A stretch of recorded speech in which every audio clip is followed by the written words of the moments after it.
Short of a breakthrough at the Labour Court today, we're all now expecting a full Garda strike on Friday.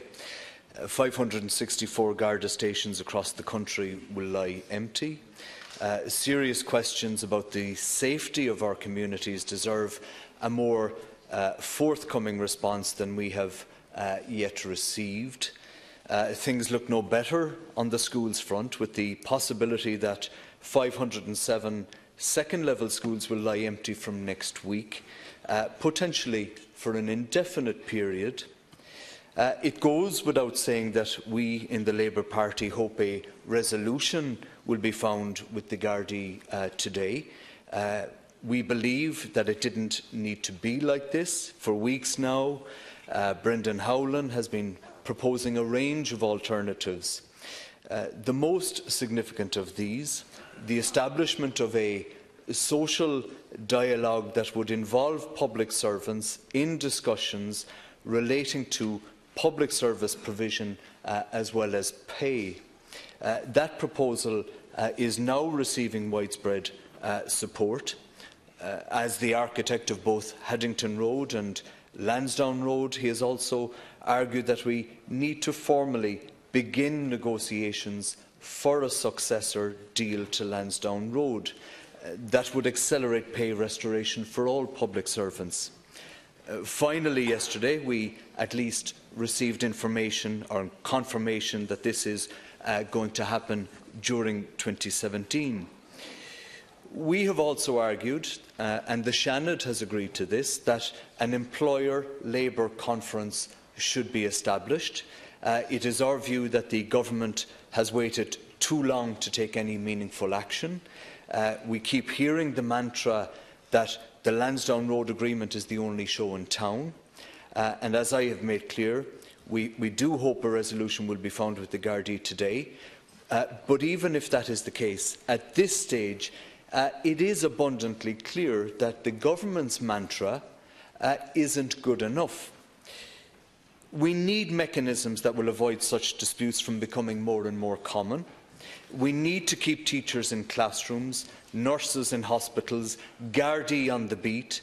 The more than 300,000 public servants that work in all sorts of sectors need to be at work and not on strike. During the worst period of our history, we managed to preserve industrial peace, and it is beyond belief at how this government has allowed this situation to regress so rapidly. This week, the impact of industrial unrest seems likely to become very real. So my questions are as follows. Of the range of ideas proposed by the Labour Party to prevent growing industrial unrest, will the Taoiseach seriously consider any of them? Will the Taoiseach explain how the outworkings of the Public Sector Pay Commission will feed into the potential successor to the Lansdowne Road Agreement, if at all? And finally, will the Taoiseach please provide a more detailed information in relation to the contingency arrangements that are being put in place in the event of a strike on Friday? Deputy Sherlock, this is not a case of this being left until the very last moment. Clearly, the Minister for Public Expenditure on many occasions has pointed out the constraints that are upon government in respect of the Lansdowne Road Agreement. And government yesterday were absolutely unanimous that we have to stand by the Lansdowne Road Agreement and that this dispute must be settled within that, as must the ASTI. There can be no equivocation about that. 280,000 other public servants have signed up and can see the benefits of signing up on a path and a strategy towards an improvement of pay and conditions in the time ahead. In respect of the WRC and the Labour Court, Deputy Sherlock, it's important to point out that when that becomes the norm for the Gardaí, and I want it to happen as quickly as possible with whatever legislative means are required, Professor Horgan's work will feed into that, that then gives the Gardaí the very same arbitration mechanism as any other and every other worker in the country, which I think is an important element of the claim made by Gardaí for very many years that they were excluded from all of these areas. And in respect of the discussions that the Minister for Public Expenditure has had, he made whatever flexibility was available to him inside Lansdowne Road available. The putting of the rent allowance into the basic income, the opportunity, therefore, to have a higher level of overtime paid, the 1,000 that's available to every other worker in the Lansdowne Road Agreement, and indeed the recommendation from Mr Olsen, the Garda Inspectorate, in regard to the parade allowance. These are generous improvements to the situation within the Lansdowne Road area for every Garda. The Public Pay Commission will of course feed into the overall situation. And Public Pay Commission, as I said to Deputy Martin and Deputy Adams, are entitled to commission work in respect of specific issues like pay and conditions for Gardaí or whatever else, and that will generally feed into the preparation for the discussions that will follow the Lansdowne Road Agreement. I'd point out to you, however, that when the Minister for Finance sets out his ceilings for the 2018 budget, the earlier you bring forward a situation for to have a successor agreement means that every State Department then pulls from whatever that pot might be.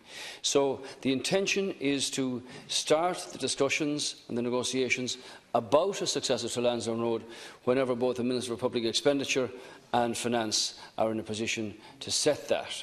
Clearly, as you prepare for 2018 budget, you have your spring economic statement and your general economic conference. We've set up the Employer Labour Conference. I had a meeting with them a couple of weeks back, Deputy Sherlock, a very good meeting indeed. And the point that they made was that it wasn't a negotiating forum, but a really good opportunity to express the position insofar as workers are concerned and insofar as employers were concerned. So I think that deals with it. Deputy Sherlock. Orla, on the issue of the contingency arrangements, I mean, we all appreciate, Alaskian Corla, that there is only so much information that you can put into the public domain. But it could be argued, Alaskian Corla, that the information that the Taoiseach is providing us here today with is not enough to allay the fears of people in communities across Ireland. And, you know, people need to know if the phone is going to be answered on Friday, and if so, by whom. You know, people need to know who will respond if someone's house is broken into or if a neighbourhood watch programme reports a local crime. These are all simple questions that are being asked by people in communities today. And I think it would be, I'm asking the Taoiseach if he could give us more detailed information while taking into account that, you know, there are certain security issues around this, but that if he could make available to this House the range of contingency arrangements, and if he could be a bit more generous in terms of what it is that they are proposing in that regard. Thank you. Well, as I say, Alaskian Corla, I don't want to go into the details of contingency arrangements when the Labour Court are actually sitting about an effort to resolve this dispute and not have industrial action take place on Friday. But I would say to you, Deputy, that I did meet with the Minister for Justice and the Minister for Public Expenditure and the Garda Commissioner and our senior staff during the course of the week and asked that question about contingency arrangements. And the Garda Commissioner, who is responsible for the day-to-day running of the Gardaí, will obviously make available whatever resources are available to her, and that's being followed through with superintendents contacting each individual Garda now about their requirements for work on Friday. And they will deal with sergeants, inspectors and members of the Gardaí. So every superintendent will have contacted them personally within their station areas, so there will be a figure as to what numbers be available on Friday. So obviously the numbers available to the Garda Commissioner then will include superintendents and where appropriate probationary Gardaí or recruits. The Garda Representative Association has already indicated that the Emergency Response Unit and the Armed Regional Support Units will be asked to report for duty as normal, and they want to see special arrangements in respect of the National Surveillance Unit and the Technical Bureau. These units are at the heart of any response or threat that arises to the protection of the state insofar as the Gardaí are concerned.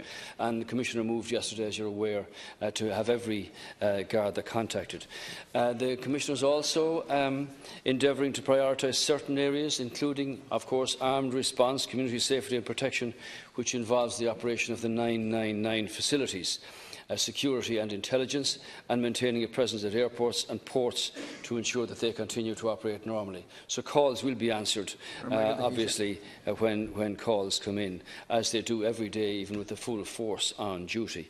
So, one final point, Alaskan Corda. Discussions have been going on between both the Gardaí and the military authorities in relation to contingencies. I want to point out that there is no question of the Defence Forces undertaking the duties or the work of the Garda Síochána. They are only an aid to the civil power and would only stand in as an aid to the civil power were that necessary. So, obviously, there have been discussions with financial institutions insofar as cash transactions are concerned and all of that, and I don't want to say anything further about it. So, it's unfortunate, but I do hope that the Labour Court, in the discussions taking from a genuine perspective, both from Government and the Garda Representative Association spokespersons, will be able to deliberate in a way today that can avert this threatened industrial action on Friday.